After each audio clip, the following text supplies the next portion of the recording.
Welcome to The Brave Journey Within with Jim and Jen. This show is about the spiritual journey and all of the challenges, healing, wisdom, and consciousness expansion experienced along the way. And we're back for another edition of the Brave Journey Within, and we are going to try and be brave here today, huh, Jen? Yes, very much. I love this. So, you came to me today with a topic talking about the second matrix. And I had never heard of that before, but I'm fascinated. So, go ahead and start letting us know what this is about. Well, one of the more influential things I ever came across in my life was watching the movie The Matrix, which has all kinds of, I don't know, occult and esoteric uh, themes in it, that movie. And it just had its, I think, 25th anniversary from its release. Wow. And so the first time I ever saw that movie, I thought, okay, that hits.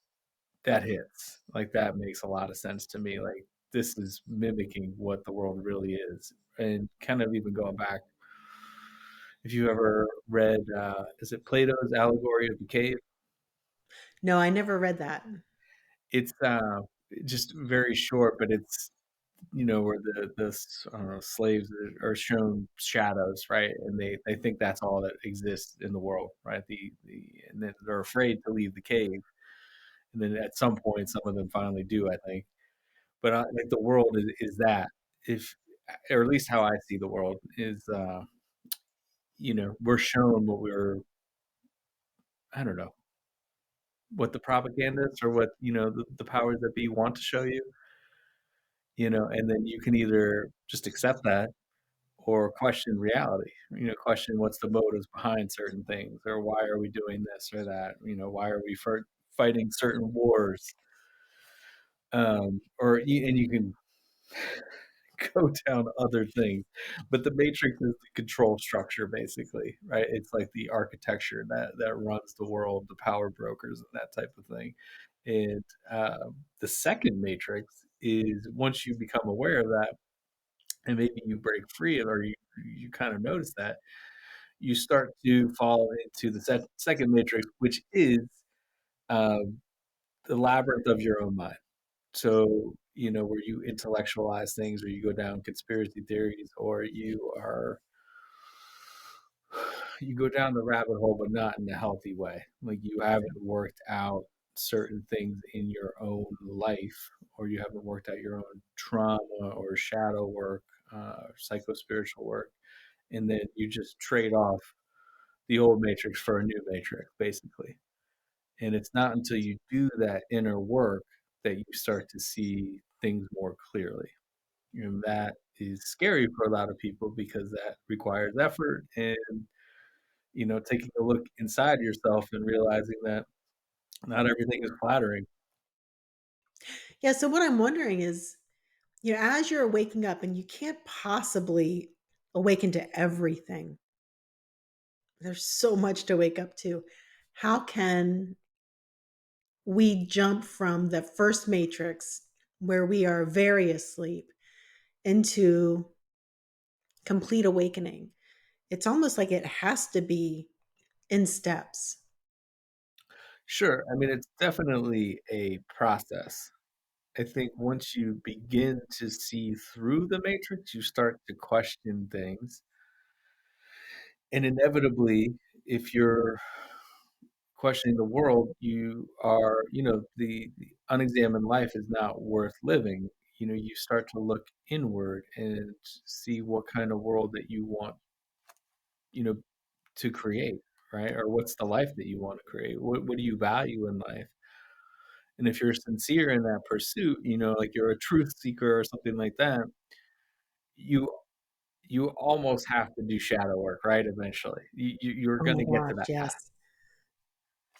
and that requires effort, and you really do have to want it, because it's not pleasant, right? Like, most people would, like, why would you, like in the movie The Matrix, Cypher, right? Like, I've seen enough. I just want to go back and enjoy my steak. Tastes good. I don't have to worry Right. about all this stuff. It's nice and safe. Sometimes I'm like, that steak, I don't know. it's kind of scary when you start seeing everything, all the different truths out there about, what really happened in certain times in our history versus what we've been told. And so I don't know if we really want to go down those rabbit holes, but there are a lot of untruths that people use as a foundation. And so when you get rid of that foundation, people tend to need something to stand on. So I'm curious, Jim, when you started waking up Uh-huh. and you started realizing that things weren't what they seemed, did you have any sort of experience with a second matrix, or maybe something that you started trying to grasp onto, to hold on to as a reality that then crumbled as well? Mm, I think, well, I mean, I grew up very Catholic, so that Mm. sort of doctrine was very, etched into my mind. Um, for example, just certain things in the Bible, or you're supposed to be a certain way, or maybe one of the things that was good that fell away was like guilt. I was just going to say the Catholic guilt. Did you have that? Like just this uh, really weighty feeling of guilt and shame just for like existing, or fear of God. Like I gotta be perfect, otherwise God's gonna kill me and I'm gonna burn in hell forever, and it's gonna be really bad and painful. And I was like, Yeah. man, that's really awful. Like, but that causes you to live in fear in a lot of ways.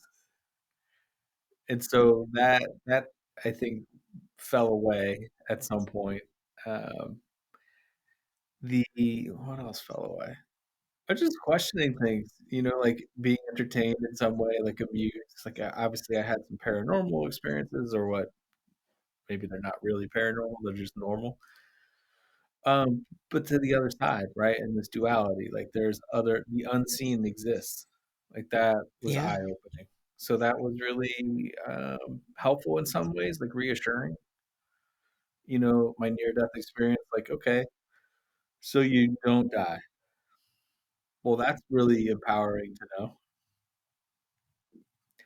know. Reincarnation, like learning about that intellectually, but then later on, learning about hypnosis, doing a past life regression or multiple past life regressions, and then conducting them. That was fascinating. Um, what else? I guess there was some disillusionment with things, you know, believing that you are on the right side of things, or you are one of the good guys, and maybe realizing that there is evil that exists in the world and it's not separate from you, Yeah. and then there's Yeah. also, Well, we that's that. all have our own capacity for evil too, right? Like that potential. Yeah. That's some of that shadow work. Oh, I'd like to talk about that in just a few minutes. But, Yeah. it's interesting. I think when I woke up, I think we have to go through a bit of an ego death when we start our awakening process. And some people, when they start awakening, they still hold on to their ego a bit. And I wonder if that's why sometimes we need that second matrix. And maybe need is a strong word, but why we end up on a second matrix, because maybe we're not ready to see the ego for what it is yet. And I can think of many different examples of why that might be, but what's just occurring to me as we're talking about this is it's the ego that likes to hold on to some sort of foundation or belief system, because then you don't feel like you're so wrong about something. There's other people backing you up. And I think when we let go of that first matrix, when we realize things aren't quite what they seem, we still have a group think need. We still need the herd to support us. And so sometimes I think because of our egos, we end up on that second matrix, and then we have yet another awakening to do. Um, I'm just trying to think, different areas in which I think maybe I started to falter and end up on a second matrix, because I'm pretty sure I did that multiple times. With maybe like I had a toe over here and I was trying to like hold on to something. Um, but as I started diving into the shadow work and the deeper healing and really facing myself and going through my own hero's journey and in my spiritual expansion, wow, what a shift that occurs on a very deep level. And you just kind of give up trying to identify everything, because then you start to, at least for me, I start to realize, okay, I don't know everything I think I know. I know a lot, but yeah, do I don't know. Yeah, so you start to question everything because is this, when you were telling me this today, I'm like, wow, there's just so much we don't understand and so much we don't know, except for the experience that we have within. But what's hard about that is people who are in the matrix or the second matrix, like we're talking about today, they think they've got it. They think they know truth. They don't realize they Yeah. don't. So then I'm like, okay, so wait a minute. Is there a third matrix or a fourth matrix? Like, what is this? How do we know? Well, Where that's are why it was we? so interesting that I had never heard someone put a term to it, and I was listening to Bernhard Gunther, but he said that it comes from Neil Kramer, who I'm not familiar with his work, but obviously I'm interested in it and want to know more. But I thought it was a worthwhile topic just as we're going through this Yeah. change. We just had the solar eclipse, this year of the dragon, all these things astrologically that are happening. Um, I mean, we talk about the shift and ascension and all these things, right? Like revolutionary, right? Like, what is that going to look like? I think, from my perspective anyway, like things have to change. They can't go on like this. It's not satisfactory to me. Like, I'm not content with that. I would like to see us evolve into something better than we are Mhm. in, how we treat each other and our planet. But if you're stuck in, the second matrix, you're essentially what it is, Jen, is you're working out your shit on other people, right? Like you're projecting your stuff on other people. I'm holier than thou, you're not, right? Like I'm looking down on other people. I'm in my own sort of ego driven world, I guess. Yeah, I don't think there's anybody like that in the spiritual community. Yeah, right.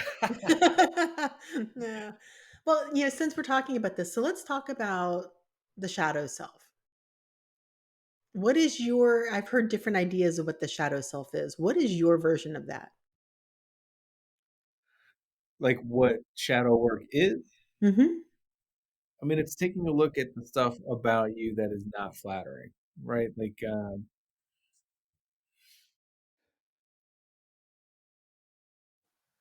the things about you that you keep away from others, right? That that are not pleasant. Um, and they're there and you can work on them.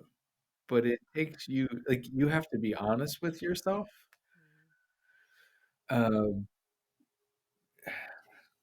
have you ever heard of the concept of Wetiko? No, explain it to me. It's like a Native American. It's like a cannibalistic, like evil, like mind virus. But it's like it's when you enact on like greed or like it's like this destructive force. Like you're doing things that are self-serving and in a way that's destructive. Like I'm going to do what I want to do, and I don't care who I hurt along the way. Whether it's for greed or pleasure or anything else. And I think you'll see people like that, right? Like, and in some sense, in American culture or Western culture, that's glorified in a way. There's people that, I mean, our kids are in some ways infected by this, right? On social media, where, it's how many likes do I have? Or, True. Instagram Yeah. models, or, they portray this lifestyle. It's not necessarily like wholesome or soul nourishing, I would say, Yeah, I you know, agree. in a Yeah. benevolent sense. So it's facing our own flaws, recognizing that we have them, right? So it takes a lot of humility too, to kind of take a look at that. And this is also ongoing work. This is stuff that I Yeah. have been working on and will continue to work on, right? It's not I don't think it's something that I just got, it's like an ongoing process, right? Because we tell ourselves lies, we can be manipulative and lie to other people. We all have that tendency, whether or not we act on it. Yeah, So well, it's because we wanna be lovable enough, right? I mean, so we'll say little things or we'll hide something from ourselves that we just don't wanna see because it makes us not lovable. so we all have our little inner Klaus Schwab or Bill Gates in us, Oh god. where it's like, okay, You know? you have the propensity to do, evil things. Yeah. Not that Well, you do that, but so you I gotta be look at careful. things as kind of on a spectrum, Mhm. I there's a spectrum there of where our most likely behaviors may land. So if you have 0 to 10, 0 is I'm really, really, really good. I'm not doing anything wrong. I'm totally in integrity, whatever. And 10 is totally out of integrity, selfish, doing only what you want for you and not caring about how it lands on other people. I think that, people have an average, but it doesn't mean like if someone's averaging a 1, doesn't mean they aren't capable of a 10, and sometimes they might actually act out of a 10, but maybe the majority of the time they're closer to 0. You know, it it's a spectrum and we're constantly working. If you're on the path that we're on, you're constantly working to get closer and closer to 0 to become the best version of you possible. Um, I but think that's more like what you said, moving towards integrity versus your false self. Yeah. But always realizing that we're not perfect at the same time. It's I was working with Amy, who one time she was working with me on something, and she's like, you have some shadow self work to do. I'm like, are you kidding me? I do shadow self work all the time. What are you talking about? She's like, "No, go into the shadow self space." And I was like, "I've never heard of that before." And I just assumed, when I do shadow self work, it was always what are your subconscious beliefs, embracing the ugliness within and the things that you have done or could do, the things that you think about or things you experienced in a past life, but it's like just embracing the ugliness that you'd rather hide from. That's what I always associated shadow self with. So she said, "No, it's almost like you're entering into a totally different space." And I was like, "Okay." So when I got off the phone with her, I got into some sacred space and then I intended to enter into my shadow self space. I couldn't believe what I experienced. It was almost like I walked through this door of this different dimensional space and it was dark and it was awful and there was stuff in there that I had to clear, even negative things. There were entities in there. It's like there's just stuff. And so I started doing that for a lot of my clients, going into the shadow self space. And it's unbelievable the things I find in there. There's old curses in there. There's, I don't know, their father standing in there. There's old ancestry stuff in there. It's like a whole different way of approaching the shadow self and what we need to heal. That's that darkness around us or in us or through us. And so I don't know, it threw a whole different spin on it. And so now I look at shadow self a little bit differently. I don't think of it as just like a subconscious thing. There's It's almost like a whole dimensional space there with that. And Well, so that's like the deep part of you, right, that has the wounds and the triggers. I yeah, think but it it's comes more up. than that. It's more than like the psychological or emotional stuff there. I mean, I actually was finding curses on people in there and including myself. And so like when I go to clear these things, I can taste it and I feel it and I experience it. And so like dark magic, things like that, it all has like a certain feel to it for me. And so I was able to determine what it was and then clear it from that space. And it did shift things. That's what Amy was tuning into. She was like, that needs to be cleared. But I could sit there and do all the exercises or meditative journaling and things like that around my shadow self, the way we typically think about it. And I never would have come to those things without having gone into that dimensional space of the shadow self. It's like it's different. I don't know. I highly recommend people just like if you're into this stuff, get into that shadow self space and just open the door almost like you're entering into like a portal into that space for yourself and see what you notice. Well, I would say Vipassana could help you get there, but that's tuning into your body, but on a cellular level, and then that takes you deep, but Maybe, not but this is like specific. I have to specifically intend to go into that shadow self space. I can't just say, okay, show me what I need to work on, show me what needs to be healed. That's shadow. I had to go into that to see what was, it's almost like it's manipulating the shadow self space in a way. Um, it almost, to me, sounds like Akasha, like the Akashic type energy, like that's attached to you. Anytime I've ever been in the Akash, it's been very positive. This was not positive. This was clearing deep, dark stuff. And I've never heard anybody else talk about it the way that Amy did. Um, and I've not really heard anybody else speak about it the way I've experienced it. Um, but I've experienced it with a lot of my clients now. And so whenever there's really deep healing to do, I will go into that space for them. And sometimes I'll even help them get into it themselves so they can continue the work. And it's usually pretty profound. Well, how would you explain someone to do that? Like, what would be the Yeah. technique? Well, if you are good at visualization, it helps. So if you're not good at visualization, you may not be able to necessarily jump into this. But if you're good at visualization and you're good at allowing things to unfold and going on a journey, get into that meditative space. And then when you feel ready, like ask for the door to that space for you, your shadow self space. And you might want to bring, if you like use Archangel Michael or Yeshua or some sort of other being with you to help you.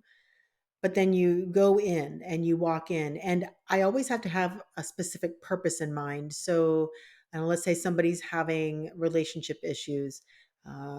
Maybe they've got some sort of weird contract with their spouse or something, and it's causing some sort of wounding. And you can go in specifically to clear that, and you might be shown something about your father or about a past life, or maybe you will find something dark. Like maybe there's an entity in there that needs to be cleared. That's why I'm saying bring bring another being with you to really help you step into that space powerfully. Because there are things sometimes, not every case for sure, but I have seen it quite a few times.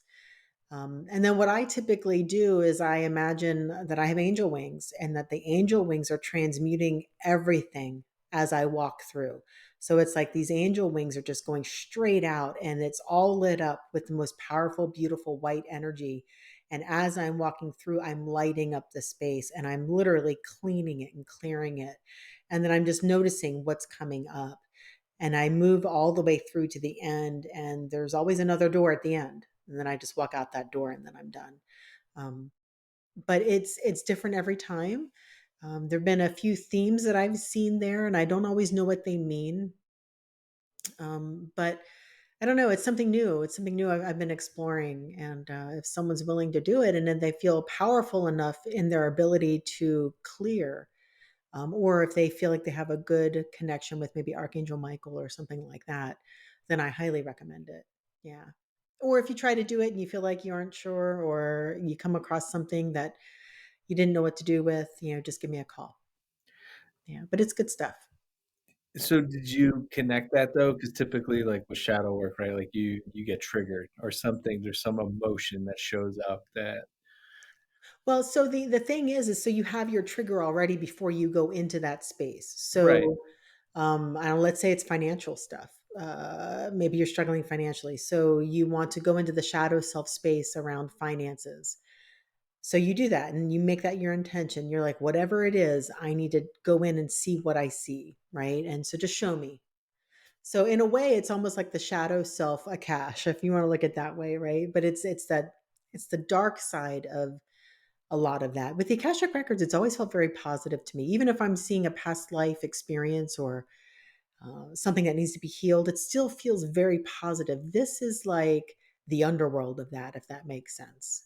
I don't know how else to describe it, Well, but there it does. is evil, It does right? I make mean, it like, clear. there is, I don't know, whatever you wanna call it, Satan, Luciferian type, energy in the world. Well, I mean that is true. Yeah. I'm not saying that you're carrying that with you, but just No, the no, no, darker no. side It's of not that at all, though, because we all have the shadow self space, right? it. Yeah. So it's, and we all have, like we were saying earlier, that spectrum, and we all have a direction in which we're trying to go. So if you're looking at the law of one, you and I are on the positive path of ascension. So we're aiming more towards that zero of positivity, right? Heading in the zero direction. In the example I used earlier, heading that direction, trying to be, more and more loving, more and more in integrity, more and more, just we're trying to be good people, right? Whatever that means to us. And then on the other side is the more negative or the self-serving. So that would be someone aiming more towards the 10, right? So we all have a direction in which we're going, and it's a spectrum. Um, but we all have that shadow self space. And I only know what I've experienced in it. Maybe there are others who call it something else. I'm not sure. But when I asked to enter into that shadow self space, from what Amy had mentioned to me, that's what I saw and that's what I experienced. And it's what I continue to experience when I work with my clients. There have been a few people where I go in and I don't really see anything negative, and it's just, it doesn't feel real dark. Sometimes I'll even see like this beautiful white tree. It reminds me of that tree in Lord of the Rings. I forget what they call it, but in that one city, do you know what I'm talking about? That white tree. Yeah. I don't even remember. It's been so long since I've seen it, but it reminds me of that. And I've seen that twice now in two different people. Um, and I thought that was really interesting. I've seen other things where it's almost like there's a tube or something that gets pulled in the center of that room, whatever that shadow self space is. It's a tube, and it doesn't feel like it's a good thing. It doesn't feel like it's supposed to be there. So sometimes I need to move that out as well and to clear that. And that's usually a little bit of a thing to do. It doesn't come out easily. But I've seen that in maybe four people. I don't What is it? know. I don't know what it is exactly. I haven't explored it enough, but it's always interesting and it's different every time. And when I work with the same person, if it's a different topic, I'll see different things. Well, interesting. Mhm. There is, and for those that, are listening, Amy is Amy Major. She's I'll call her a psychic medium, I guess. Is Yeah, that yeah, amongst other things, yeah. okay? And she has a website, and you guys can find her there, but she has the ability to see certain things, as does Jen. So the visualization technique, which I think Amy is offering a course right now, on her website, that the art of visualization, but it is a practice that you could apply in your work, or go see someone like Jen to help take a look at that. But typically, like, shadow work is like a Jungian psychology type thing. It's funny too. He also, I wanted to share this at the end, but since you brought up the trees, have you ever heard of the law of ascent and descent? I don't think I've heard it put like that. So Carl Jung said, "No tree, it is said, can grow to heaven unless its roots reach down to hell." Okay, yeah, that makes And that's, sense. the symbology of, in sacred geometry, the tree of life. But that's, Right. the worst things that you've dealt with, or the challenges, they allow you to ascend higher. So looking at life through that prism, I think is healthy, especially as we talk about shadow work in the context of awakening, to the matrix, and the second matrix that, can be a what, pit stop, a little hang up on the road to that. Um, but yeah. Well, let me ask you, okay, so we discussed maybe some of the things to look at. So if you're awakening or you feel like you have awakened, I think it's always good to wonder to yourself, did you really awaken completely, or are you on a second matrix? Are you trying to build a foundation on something that still needs to be undone and like crumbled? Or, you know, how do you move through some of this? So we've already discussed about, checking your ego and looking at the shadow self and doing some deep healing and coming more and more towards truth as best as you can. What do you think are some red flags that somebody might be on a second matrix? Uh, well, I was to say, like, if you're not questioning, like, mainstream media, for example, um, you just you allow other people to tell you how to live without being more autonomous and free. You give your power to other people. Mm, Uh, I think you got to be careful of that. You'll see it with people. Um, I think it's good to be around people that question things. What is real? Uh, so making sure that you are being mindful of your habits, where you're getting information, how you're consuming information. Um, you do have to be very discerning about that. If you're not careful, you can get. I think you get sucked back in too. yeah, that's a good If point. you're not careful. Um, But is there anything in particular? I would also say too, it's not, for someone who might call themselves awakened or something like that, you're also not looking down on people that are not there. It's not about judging other people and looking down on them. I have been that person, right? Where it's like, what do you mean there's bad actors in the world? Like, Right. it's very, very easy, right? Like, how would you know? It's like, are you familiar with Johari's window? That concept in psychology, where it's like, there's things that I know about you that you don't know because I'm looking at you. I'm Right. seeing it from another perspective, right? Things that I know about me that no one else knows, but there's some things that none of us know, and then there's some, there's just so slowly but surely, I think when you're seeking truth with people and you are working on yourself, you're trying to get into greater alignment uh, with yourself. So Gunther calls it soul embodiment. I would call it soul alignment, but it's integrating into your life, your fullest expression of who you are and what you're here to do in this time and place. You're not trying to escape anything. I think that's also part of the second matrix is you're avoiding working on yourself by finding another thing to cling to.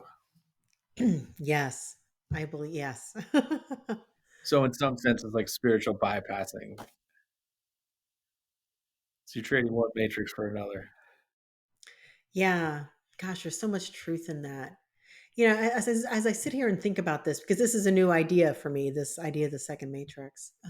As I process through it with you, I just think, the less ego we have about needing to be right or wrong about something, I think the less likely we're going to stick someplace in another matrix. It's going to be more of an unfolding of truth and awakening, because that doesn't normally happen overnight. But maybe it's just as we're stepping through and we're awakening and we're more and more open and aware of possibilities and what could be truth versus what we now know is not truth, that we thought was truth in the past.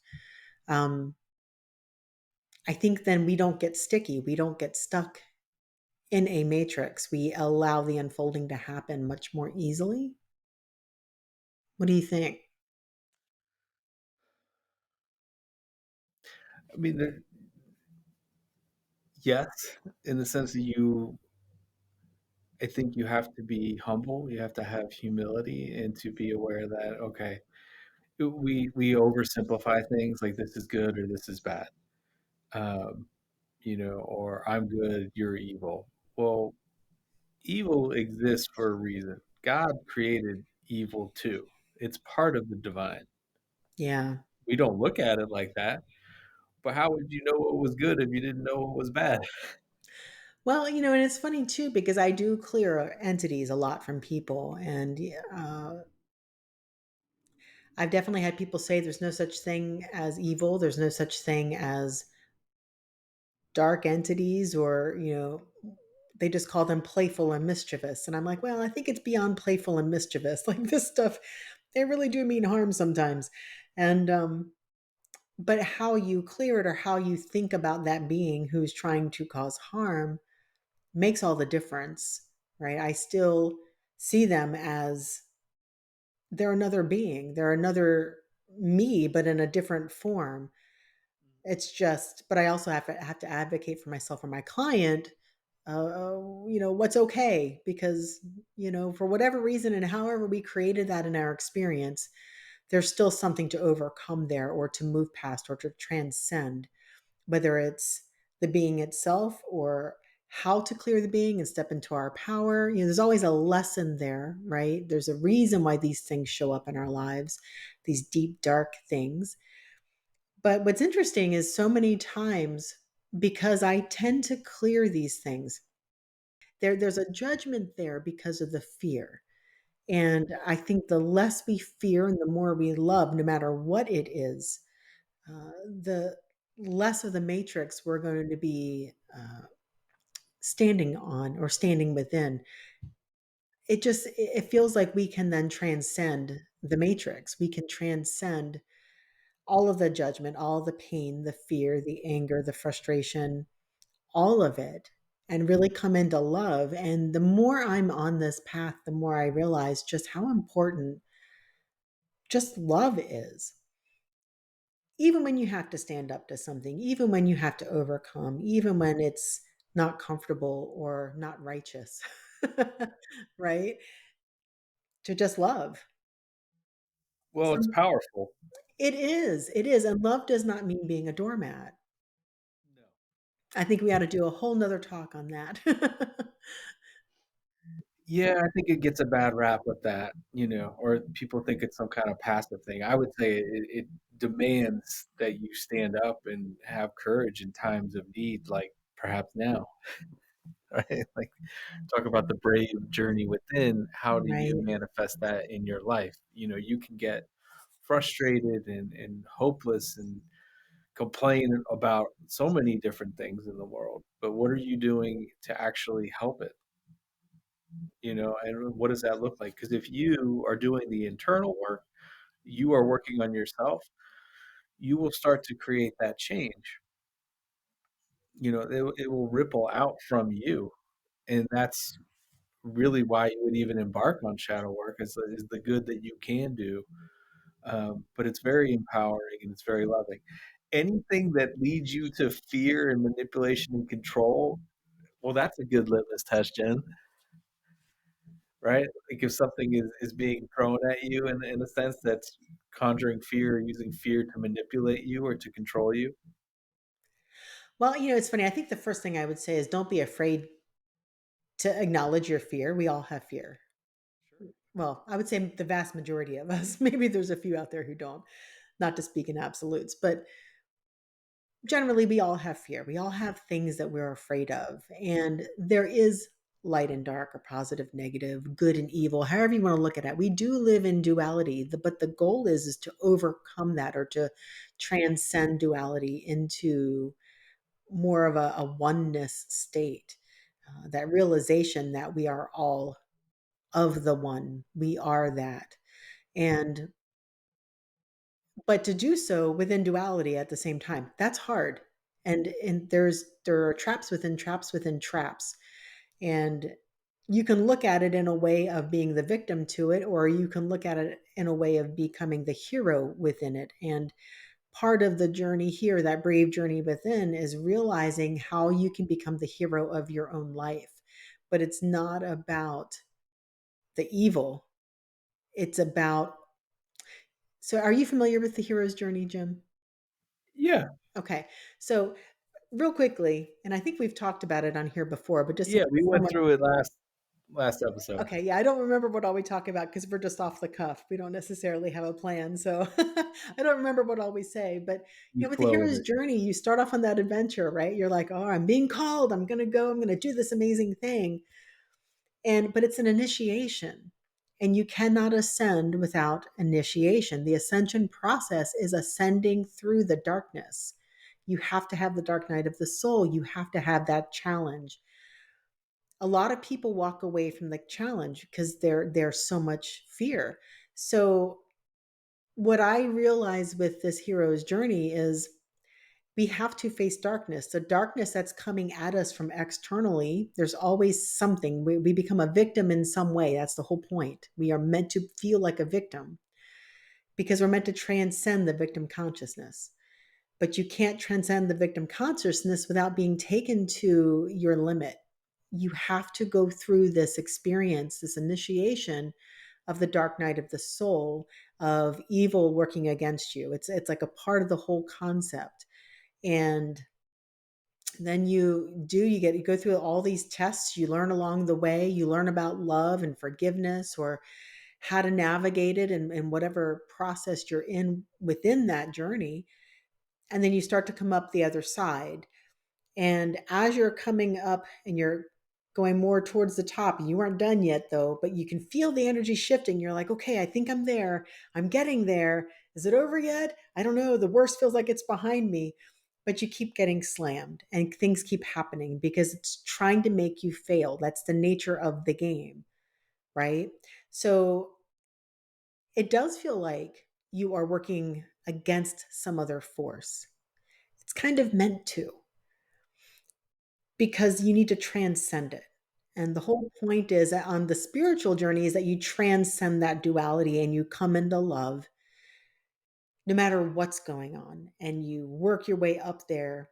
But at the same time, not coming out of your own integrity. We're still working, you and I, on our journeys. We're still working towards that zero of totally in integrity and positivity and love of others and, moving in that service to others direction. So all that's happening at the same time and all that's getting tested on that hero's journey. You're getting tested all over the place. And you're going to fail or feel like you're failing a few times. That's the whole point. It's not meant to be easy. It's actually meant to feel very difficult.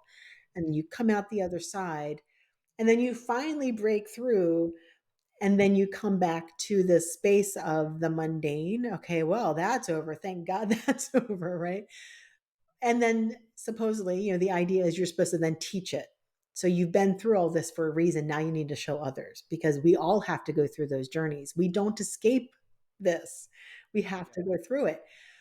So, you know, all of this is about that ultimately. And David Wilcock, I know some people like him, some people don't. He has been so great for me in so many ways because I will download things and I will get information and I'll either be a little bit uncertain about it because I've not read it other places or maybe I just need more information like I got some pieces but I didn't get it all. And then almost every time that happens I'll then listen to him and he has the answer to that question or something. Or he's saying something about what I'm processing or what I'm getting and or what I'm experiencing in my life. There's always been this weird synchronicity with that. And he's the one who introduced me to the law of one. So, and I've been processing this whole thing about the hero's journey. And I think it's a big part of what I need to move into teaching more of and to put it into a framework and then he's talking about the hero's journey a lot lately. So I was just like, wow, okay, Yeah. synchronicity again. Okay. Well, Yeah. I So if think there's a anybody's lot of interested in any synchronicity. of this, go to his site on his YouTube page and he has some really great lives. They're like 3 hours long, but they're really great. So I would say that evil, in some sense, is the catalyst, right, for that journey, right? Like that propels, there allows you to propel be into that role, and then Right. that's part of it. But that has to exist. Well, one of the things that my guides have said is that the bigger the catalyst, right? Basically, the more difficult your situation is, the more you feel like you're going to die. or you're not gonna make it, or you're gonna fail, or there's no way out. Like, the bigger that is, when as you work through it, the further it can catapult you. The whole point is, though, it's like not to give up. It's not to turn away from the challenge. It's to go through it. You got to walk through that dark cave. And it's scary and it's going to beat you up and it's not going to feel good, but it's a part of the process in your soul's evolution. So it's just a part of it. Are you familiar with the rain technique? Have you ever heard of that? No, I don't think so. I think Cara Brock coined the term, but it's something used, I guess, in mindfulness. She's a meditation teacher. She's big on like radical acceptance and like compassion and things like that. Mm, But the rain technique is to recognize, allow, investigate, and then now it's nurture. But what I learned about it, I thought it was non-identify, but it's like when you are becoming aware of challenges in your life, and I think it's a good way to approach them. You know, where you're talking about not running away, we all have a tendency when something is stressful and unpleasant and, to avoid it and to not deal with it or to bury it, right? Suppress it, right. those types of things. But it's not helpful, right? Like ultimately that will hinder your growth versus, okay, breathing into it. Like, okay, let me work through this challenge. It is a challenge. It's clearly a lesson. Like it's impacting me. It's something I have to deal with. Like, how can I resolve it? If you can do that in a more balanced way, one that doesn't throw you into panic and, I want to get out of here. This place is terrible. It's tough. Which is also kind of normal in a sense, right? Like it's not bad that you feel that, like, but it's because you feel that you need to work on it. Like, okay, Mhm. this is why I'm feeling this way about this, whatever it is in my life, this situation. How can I work on it? And if you can't do it on your own, go get help. There's plenty of people that you can work with that are out there. Some better than others, but go. Don't be afraid to go get help. Like it's what was I hearing? Like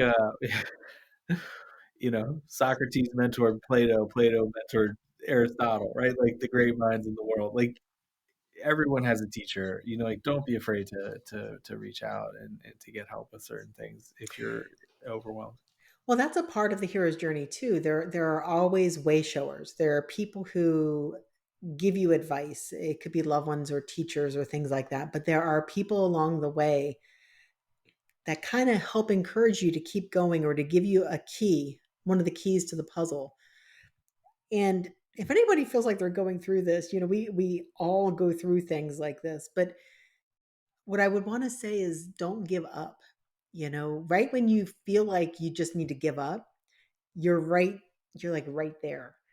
And it doesn't mean that the darkness will be over immediately, but it just means that the answer is like as soon as you give up trying to be in resistance or trying to force something and you just surrender to that process and open to whatever needs to come through and not be afraid of the difficulty and step through that darkness, it's like suddenly things start to shift and you'll start feeling the answers are coming and you're navigating. Maybe there's a little, maybe you aren't out of the cave yet, but there are some extra little light switches you can turn on, and you're starting to find your way through it. And don't be afraid of it.